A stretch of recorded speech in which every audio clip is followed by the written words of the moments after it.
ರಾಜೀನಾಮೆ ಕೊಡಲೇಬೇಕು. ಸ್ವಲ್ಪನ ನಾಚಿಕೆ ಮಾನ ಮರ್ಯಾದೆ ಇದ್ದರೆ ನಮ್ಮ ಯಾರು ಧರ್ಮೇಂದ್ರ ಪ್ರಧಾನ್ ಅವರಿಗೆ ಕೊಡಬೇಕು.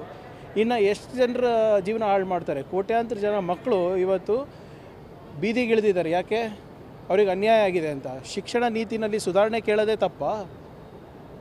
ಯಾರು ರೆಸ್ಪಾನ್ಸಿಬಲ್ ಇವರೇ? 10 ವರ್ಷದಲ್ಲಿ 152 ಪೇಪರ್ ಲೀಕ್ ಆಗಿದೆ. ಯಾರು ರೆಸ್ಪಾನ್ಸಿಬಲ್ ಇದಕ್ಕೆ? ಅದು ಯಾರು ಹೊಣೆಗಾರಿಕೆನೇ ಇಲ್ವಾ? ಏನು ಧರ್ಮೇಂದ್ರ ಪ್ರಧಾನ್ ಅವರ ಯಾವ ರಹಸ್ಯ ಇಟ್ಕೊಂಡಿದ್ದಾರೆ ಪ್ರಧಾನಮಂತ್ರಿದು? ಬಿಟ್ಕೊಡಕ್ಕೆ ರೆಡಿ ಇಲ್ಲ ಅಲ್ಲ. ರಾಜೀನಾಮೆ ಕೊಡಲೇಬೇಕು. ಸ್ವಲ್ಪನ ನಾಚಿಕೆ ಮಾನ ಮರ್ಯಾದೆ ಇದ್ದರೆ ನಮ್ಮ ಯಾರು ಧರ್ಮೇಂದ್ರ ಪ್ರಧಾನ್ ಅವರಿಗೆ ಕೊಡಬೇಕು.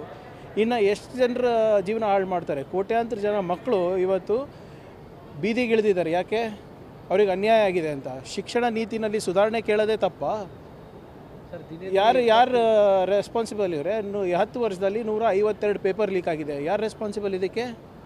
ಅದು ಯಾರು ಹೊಣೆಗಾರಿಕೆನೇ ಇಲ್ವಾ? ಏನು ಧರ್ಮೇಂದ್ರ ಪ್ರಧಾನ್ ಅವರ ಯಾವ ರಹಸ್ಯ ಇಟ್ಕೊಂಡಿದ್ದಾರೆ ಪ್ರಧಾನಮಂತ್ರಿದು? ಬಿಟ್ಕೊಡಕ್ಕೆ ರೆಡಿ ಇಲ್ಲ ಅಲ್ಲ.